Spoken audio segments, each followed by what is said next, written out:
Welcome back to the Listicle, and today we will be reviewing the iPhone 17e. And the real question behind this phone is, after all these years of technology evolving like crazy, what exactly does $600 get you in 2026? Is this actually the best budget iPhone Apple has made? Or is it just the cheapest ticket into the Apple ecosystem? Well, how about we find out together? All right. Let's start with the thing you notice immediately when you pick this phone up, the design. Now, if you've seen an iPhone from the last few years, the 17e is going to feel very familiar. Apple clearly didn't reinvent anything here. You've got the aluminum frame, glass back, and that classic flat edge design that Apple has been riding since the iPhone 12 era. But it still looks good. It still feels solid. It feels like an iPhone. The back glass feels smooth and premium, and the aluminum rails give it that sturdy feeling that cheaper phones sometimes lack. You also get 3 color options: black, white, and this soft pink color that is actually kind of nice in person. It's subtle, but it definitely stands out compared to the typical black or white phone colors. The size is another thing that feels instantly familiar. This is a 6.1-inch phone, which has basically become the standard iPhone size. It's big enough to watch videos comfortably, but not so huge that it feels awkward in your pocket. If you've used an iPhone 14, 15, or 16, this will feel right at home. And we think that's kind of the whole philosophy behind the 17e. Apple isn't trying to make the cheapest phone possible. They're trying to make the most affordable version of a modern iPhone experience. Now, when we flip it around to the front, we get the display. This is a 6.1-inch OLED Super Retina XDR display. Fancy Apple name aside, what that basically means is it's bright, colorful, and really nice to look at.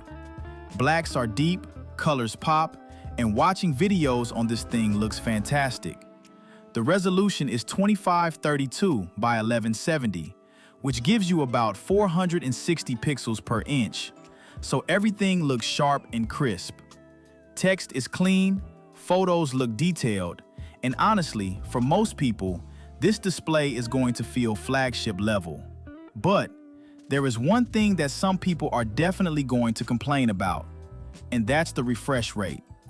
This is still a 60 Hz display.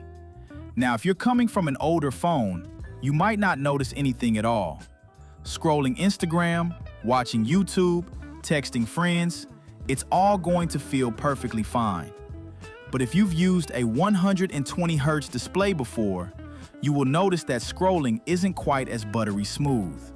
Apple reserves ProMotion, the 120 Hz display, for the more expensive iPhones. So that's one of the compromises you make here. That said, when it comes to actually watching content, movies, YouTube, Netflix, you're mostly watching things that are filmed at 24 or 30 frames per second anyway. So the difference becomes a lot less noticeable in real-world use. Now, one of the upgrades we're actually pretty excited about this year is something that sounds small, but makes a big difference in daily use: MagSafe. The iPhone 17e finally has it, and if you've ever used MagSafe accessories, you know why that matters. You can snap on a magnetic charger, attach a wallet, use magnetic mounts in your car, or even attach battery packs that just click into place. The previous generation budget model didn't have this, so the fact that Apple finally integrated it makes the phone feel way more complete. Wireless charging also gets a boost here, supporting up to 15 watts with MagSafe chargers. And honestly, this is one of those features that once you start using it, it's really hard to go back. Now let's talk about performance. Inside the iPhone 17e is Apple's A19 chip. This is the same generation processor that powers the more expensive iPhone 17 lineup, which is kind of wild when you think about it.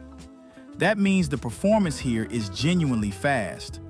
Apps open instantly, multitasking is smooth, games run great, and overall, the phone just feels snappy. benchmarks show it's about 15% faster than the previous generation chip, which is a nice bump. Now technically, the version of the chip in the 17E has one fewer GPU core than the one in the standard iPhone 17. So if you're doing really heavy gaming, the more expensive phones will perform slightly better. But in everyday use, we doubt most people will notice. And because this phone has the A19 chip, it also supports Apple Intelligence. That means you get all of Apple's new AI-powered features built right into iOS. Things like smarter writing tools, image generation, and better on-device processing for tasks that used to require the cloud. And the cool part about Apple's approach is that a lot of these features run directly on the phone, which helps with privacy and speed. Now let's move to the camera, because this is usually the area where budget phones start to show their compromises. The iPhone 17e has a single 48-megapixel rear camera, just one. No ultra-wide lens, no telephoto lens, nothing fancy like that. But here's the interesting part. Despite only having one lens, Apple's image processing does a lot of heavy lifting. Photos from this camera actually look really good. You get sharp details, natural colors, and that signature iPhone look that a lot of people love. The phone can also simulate a 2x zoom by cropping into the high-resolution sensor, which still produces really solid images. So while you technically don't have a dedicated zoom camera, you can still get closer to your subject without completely destroying image quality. Portrait photos are another area where Apple has improved things. The phone can automatically detect subjects like people, dogs, and cats, and apply depth effects even after the photo is taken. That means you can adjust the background blur later in the Photos app, which is pretty cool. Video recording is also very strong. The iPhone 17e can shoot 4K video at up to 60 frames per second with Dolby Vision. And if you've used iPhones for video before, you know they're some of the best smartphones for recording footage.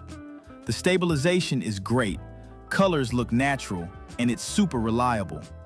For creators, vloggers, or anyone who just likes capturing moments, this camera setup will absolutely get the job done.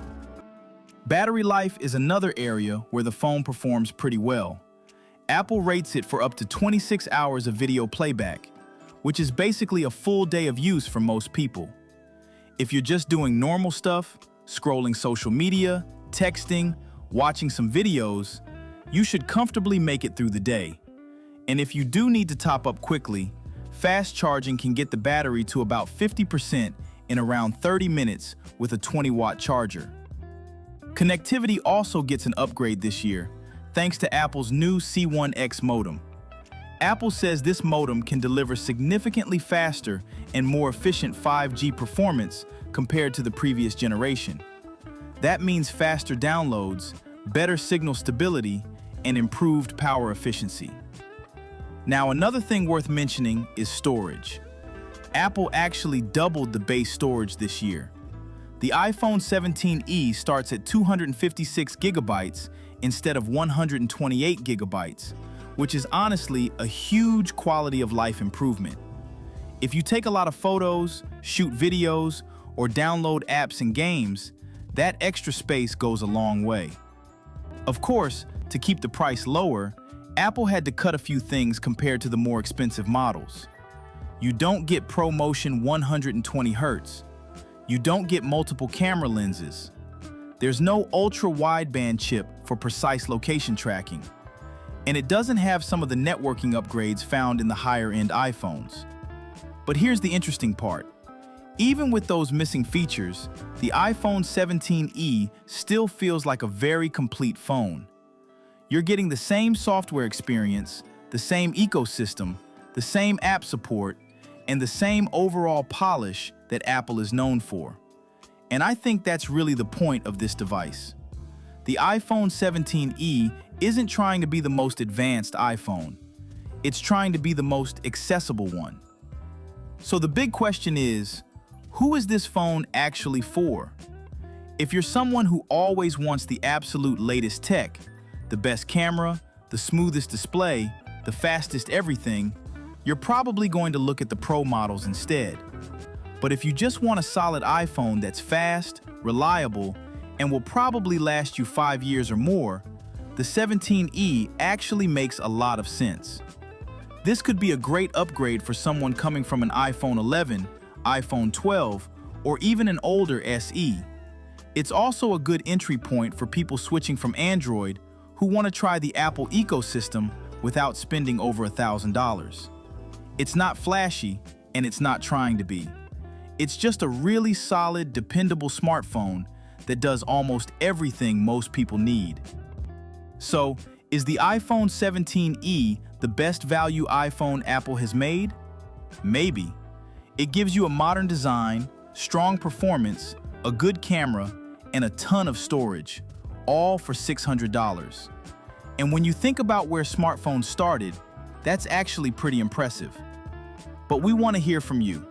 If you had $600 to spend on a phone in 2026, would you buy the iPhone 17e?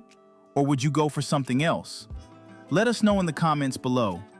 And if you enjoyed this video, don't forget to like, subscribe, and we'll see you in the next one.